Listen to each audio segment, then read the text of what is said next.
లేదు. కాబట్టి జగన్మోహన్ రెడ్డి ఈరోజు ప్రజల హృదయాల్లో ఒక హీరోగా వెలిగిపోతున్నాడు. ఎక్కడికి పోయినా విపరీతమైనటువంటి క్రేజ్ ఉంది.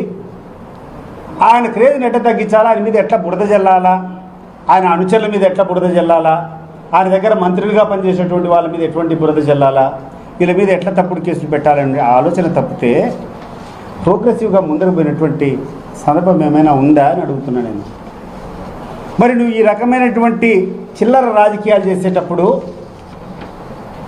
నువ్వు చేసేటువంటి కార్యక్రమాలను ప్రజలకు తెలియజేయాల్సినటువంటి బాధ్యత మాకు లేదా? నేను వైఎస్ఆర్ కాంగ్రెస్ పార్టీలో రాష్ట్ర జనరల్ సెక్రటరీ.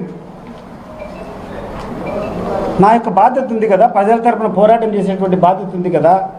ప్రజలకు నువ్వు చేసేటువంటి మోసాలు చెప్పాలా, లేకుంటే నువ్వు నిర్వహించినటువంటి కార్యక్రమాలు ఇవన్నీ నువ్వు చెప్పినావు, చేయాలని నీకు గుర్తు చెప్పాల్సినటువంటి పరిశ్రమ ఉన్నటువంటి స్థితిలో మేము ఉన్నాం కదా.